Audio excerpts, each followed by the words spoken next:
নাহমাদুহু ওয়া নুসাল্লি আলা রাসূলিহিল কারীম বিসমিল্লাহির রহমানির রহিম। কুরবানি বিষয়ক একটি গুরুত্বপূর্ণ বিষয় জানতে চাওয়া হয়েছে আমাদের কাছে। সেটি হচ্ছে, যেহেতু কোরবানি ওয়াজিব হওয়ার ক্ষেত্রে বিবেক সম্পন্ন, সুস্থ মস্তিষ্কওয়ালা ব্যক্তি হতে হয়।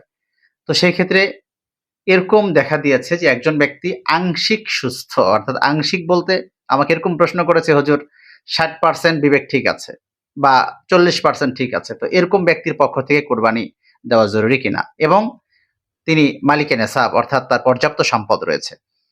আসলে কোরবানি না করার ক্ষেত্রে যেটি বলা হয়েছে, যদি কেউ মস্তিষ্কের ভারসাম্যহীন হয়, অর্থাৎ যদি পাগল হয়, পাগল ব্যক্তির উপর কোরবানি ওয়াজিব না। সে মালিকে নেসাব হোক বা না হোক। এখন মালিকে নেসাব কোনো ব্যক্তি, কিন্তু সে মস্তিষ্কের ভারসাম্যহীন না, মস্তিষ্ক ঠিক আছে। সেই ক্ষেত্রে মস্তিষ্ক ৩০% নাকি ৪০% নাকি ৫০%, এটা শরীয়ত এটা বিবেচনা করবে না। এবং এটা আলাদা কোনো ম্যাটার, এটা আলাদা কোনো মাপবার কোনো যন্ত্র শরীয়তে নাই। যে না, তার মস্তিষ্ক কি পরিমাণ আছে, কম না বেশি। হ্যাঁ, মস্তিষ্ক ঠিক আছে, সে নিজের খাবার বুঝে, নিজেকে চিনে, সন্তানদেরকে চিনছে।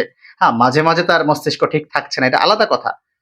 এবং এটা যদি হয় যে না, মোটামুটি সর্বসময় ঠিক আছে, কোনো এক সময় হয়তো বা অল্প সময়ের জন্য সে ঠিক থাকছে না, তারপরেও মালিকে নেসাব যদি হয়, এরকম ব্যক্তির উপর কোরবানি ওয়াজিব হবে। আল্লাহ তাআলা আমাদেরকে সহি বুঝে মানবার তৌফিক দান করুন। ওয়া আখিরু দাওয়ানা আনিল হামদুলিল্লাহি রাব্বিল আলামিন।